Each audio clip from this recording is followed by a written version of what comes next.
Yamada est une jeune et belle lycéenne avec un corps de rêve qui fait craquer tout son entourage. Cependant, elle n'a jamais eu de rapport sexuel, alors en rentrant au lycée, elle espère réaliser son rêve, celui d'avoir 100 partenaires sexuels. Sa sœur qui l'écoutait à la porte pense qu'il devait avoir au moins un petit ami d'abord, ce qui l'a mis dans tous ses états. Juste après, elle rejoint sa meilleure amie Takeshita pour aller acheter un dictionnaire. Mais lorsque cette dernière lui demande ce qu'elle en a fait de son ancien, elle dit qu'elle a souligné tous les mots qui ont une connotation sexuelle, du coup elle n'arrive plus à l'utiliser. Sur le chemin, deux garçons qui se sont rapprochés d'eux invitent Yamada à passer un bon moment avec eux. Mais Yamada, qui se faisait des films croyant qu'ils vont la traiter de moins bonne au lit lorsqu'ils vont découvrir que c'est sa première fois, refuse. Dans la boutique, Yamada tombe par accident sur un jeune homme. Gêné, il s'excuse. Yamada, qui comprend son embarras, pense qu'un jeune homme aussi banal doit aussi avoir du mal à trouver une petite amie. Alors il serait le partenaire idéal pour sa première fois. Ainsi, pour avoir le cœur net, Yamada demande au jeune homme s'il est toujours puceau. Blessé, le jeune homme s'enfuit en pleurant. Plus tard en cours, Yamada était un peu abattu pour avoir perdu son candidat idéal pour sa première fois et se demande où elle peut le trouver. En même temps,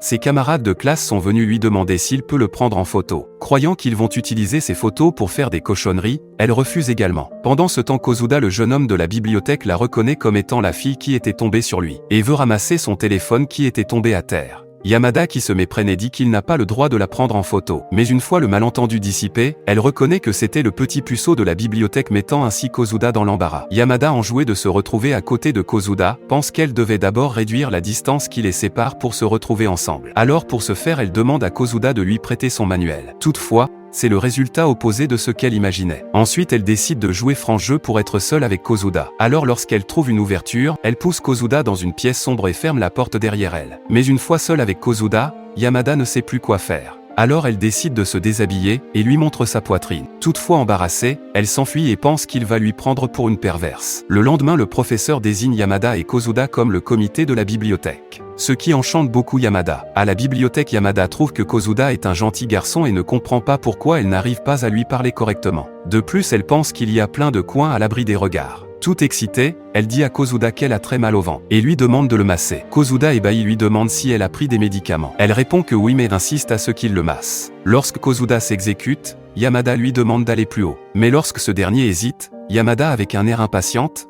lui crie dessus en lui demandant de lui toucher les seins. Kosuda, surpris, dit qu'il va chercher l'infirmière, laissant Yamada complètement abattu. Quelque temps après avoir passé la visite médicale, Kosuda croise Yamada et ses amis. Kosuda ne comprend pas ce que Yamada a derrière la tête. Il se dit que peut-être elle s'intéresse à lui. Mais lorsqu'il se retourne, celle-ci se cache le visage, laissant Kosuda croire qu'elle le déteste. Pendant ce temps, Yamada, elle, était fière pour lui avoir montré ses menstruations de top modèle. Quelques jours plus tard, c'est les examens et même si Yamada a toujours des bonnes notes, elle demande à Kosuda de l'aider à réviser les maths. Alors qu'il révisait, après avoir échappé de justesse à un baiser involontaire entre elle et Kosuda, Yamada se rend compte que depuis le début elle n'a fait que penser au sexe, alors qu'il devait faire le premier pas d'abord, celui de s'embrasser. Ainsi Yamada commence à faire des recherches sur le lieu idéal pour un premier baiser. Et comme sa petite sœur pourrait les interrompre chez elle, elle veut trouver une excuse pour aller chez Kosuda. Le jour d'après, Yamada, qui les pieds en cachette, déplace son parapluie. À la fin de la journée, lorsque Kosuda ne retrouve plus son parapluie, Yamada lui propose de le raccompagner. Une fois arrivé, Yamada souhaite qu'il l'invite à rentrer. Mais Kosuda est un peu réticent. Kazuki, la sœur de Kosuda, les voit devant la porte et était fière de son frère pour avoir ramené une fille. Yamada profite de l'occasion pour demander à Kosuda de voir sa chambre. Mais ce dernier dit qu'il devrait la ranger un peu d'abord. Lorsqu'elle discutait avec Kazuki, celle-ci reçoit un appel de leur mère et s'arrange à ce qu'elle se retrouve tout seule. Mais une fois seule avec Kosuda, elle ne sait plus quoi faire et tente de s'approcher de lui. Kosuda, qui veut être un homme cette fois, la prend dans ses bras. Excitée, son alter répond à l'appel. Yamada, horrifiée par l'alter gonflé de Kosuda, prend ses jambes à son cou, laissant Kosuda sur place. Traumatisée, elle n'arrivait pas à trouver le sommeil. Le lendemain, Yamada demande à Takeshita de lui arranger un coup avec Kosuda. Alors cette dernière invite Kosuda à faire une sortie à la piscine. Et pour le rassurer, elle dit qu'elle a aussi invité son copain. Alors il accepte de venir, ce qui fait beaucoup plaisir à Yamada. Ainsi elle passe toute la soirée à poser devant son miroir avec son maillot de bain sexy pour séduire Kosuda. À la piscine, tout le monde a les yeux rivés sur Yamada. Mais lorsque Kosuda la voit avec son maillot sexy, son couteau sort de son fourreau. Juste après, Takeshita les rejoint et demande à Yamada de ne pas tenter rien de pervers vu que son copain sera présent. Ensuite, elle leur présente son copain Daisuke, qui est un étudiant. Après avoir passé les présentations, ils commencent à s'amuser. Même Yamada et Kosuda pensent qu'ils forment un joli couple. Juste après, Yamada lui propose d'aller nager. Yamada croit que c'est la première fois qu'ils se tiennent la main. Yamada lui emmène en haut du toboggan aquatique et lui suggère de faire un tour. Lors de la descente, Kosuda qui avait peur, prend Yamada dans ses bras. Yamada qui le pensait très entreprenant, était complètement comblé. Alors elle demande à Kosuda de recommencer jusqu'à l'épuisement. Ainsi il répète la même action encore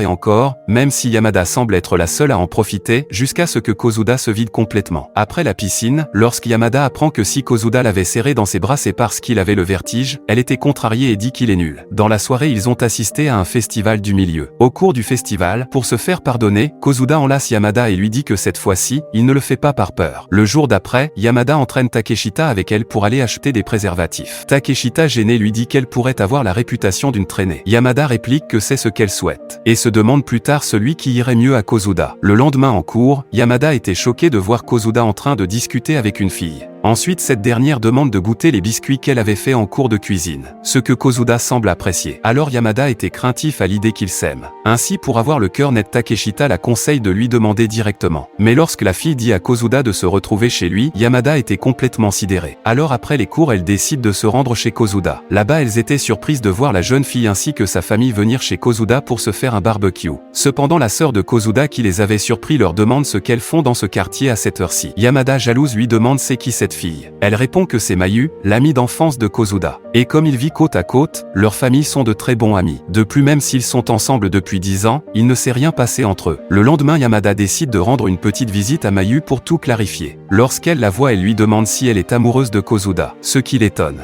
Mais elle dit que le seul intérêt qu'elle ait pour Kosuda, c'est à travers les petits plats qu'elle lui prépare et qu'il n'a pas de sentiment à son égard. N'empêche Yamada le rassure en disant qu'il n'accepterait pas sa cuisine s'il ne l'appréciait pas. Ce qui réjouit beaucoup Mayu qui veut le revoir plus souvent pour avoir ses conseils. Alors Yamada accepte même si elle la considère comme une rivale. C'est bientôt le réveillon de Noël et Yamada pense que ce sera la bonne occasion pour mettre Kosuda dans ses filets. Sa sœur qui le surprend dit que comme d'habitude il est paré pour le premier assaut. Mais en ce qui concerne de finir la bataille, il n'y a plus personne. Ce jour-là en cours Kosuda se demande s'il peut inviter Yamada à sortir la veille de Noël. Mais lorsqu'il prend ses courages à deux mains tous les garçons de la classe se jettent sur Yamada lui invitant de sortir avec eux la nuit du réveillon. À la bibliothèque Yamada attend impatiemment l'invitation de Kosuda. Mais comme ce dernier se résigne à l'inviter, Yamada fait le premier pas et lui parle du réveillon. Ainsi Kosuda l'invitait à sortir avec lui même s'il est gêné, ce qui l'enchante beaucoup. Mais comme Kosuda ne sait pas où l'amener et quel cadeau lui offrir pendant leur sortie, il demande conseil à Takeshita. Celle-ci le rassure en disant que c'est l'intention qui compte. Ainsi vient le jour J, Yamada et Kosuda se rencontrent pour leur encart. Sur le chemin, tous les garçons se retournent sur elle. Yamada tout excité dit que depuis tout ce temps, le stress l'a toujours fait échouer si près du but. Mais ce soir il ne le laissera pas filer, prenant ainsi la main d'un autre homme pour s'enfuir avec, pensant que c'était celle de Kosuda. Au restaurant, Yamada avait honte de ce qui s'était passé et pensait pouvoir se rattraper en utilisant sa technique secrète qui fait de l'effet à tous les hommes. Mais lorsqu'elle utilise sa technique baptisée Yamada Eyes, Kosuda qui voulait ramasser sa fourchette tombée, évite la technique qui touche un autre homme qui se trouvait pas loin d'eux. Juste après il était en colère contre Kosuda et dit qu'il n'est jamais toujours présent au bon moment. Alors pour se faire pardonner, il lui offre son cadeau qu'il avait préparé. Mais lorsqu'elle ouvre le cadeau, elle voit des boucles d'oreilles. Yamada qui se faisait des idées, pense qu'il n'y a plus de doute. Kosuda veut prendre possession de ses trous. Alors toute excitée elle l'amène dans le quartier des Love Hotel. Mais comme elle n'arrivait pas à choisir, ils font le tour du quartier sans en prendre une. Une fois sorti du quartier, Kosuda pense que c'est la bonne occasion pour l'embrasser. Ainsi il prend Yamada dans ses bras et veut lui avouer ses sentiments. Yamada qui était émue que Kosuda prenne les devants, ne veut pas laisser passer cette occasion. Alors elle prend ses courages à deux mains et l'embrasse, ce qui étonne elle-même. Ensuite elle amène Kosuda dans un parc rempli de sentiments d'excitation où les amoureux se retrouvent pour batifoler dans les buissons. Kosuda qui était toute gênée, ne comprenait pas pourquoi Yamada l'avait ramené là. Yamada se penche vers Kosuda lui caressant le genou, et commence à déboutonner sa chemise prétendant qu'elle a chaud. Et par une de ses entreprises qui a échoué, elle se retrouve sur le genou de Kosuda. Pendant ce temps Kosuda se demande si elle se fâcherait s'il lui touche les seins. Cependant lorsqu'il hésite, Yamada prend sa main pour le coller contre sa poitrine. N'empêche Kosuda ne sent rien à cause de tous ses habits. Cependant lorsqu'Yamada commence à faire des gémissements bizarres, Kosuda pris de peur, enlève ses mains. Mais lorsque Kosuda veut l'embrasser, ils sont interrompus par un couple qui sont en train de jouer à des jeux pour adultes. Yamada qui voit pour la première fois des personnes jouer à ce jeu, pense que c'est magnifique et terrifiant à la fois. Alors le jeune couple se retrouve face à un dilemme. Vont-ils aller jusqu'au bout ? Merci d'avoir regardé cette vidéo jusqu'à la fin et si elle vous a plu le petit pouce et le bouton s'abonner. Salut et on se revoit pour une nouvelle vidéo.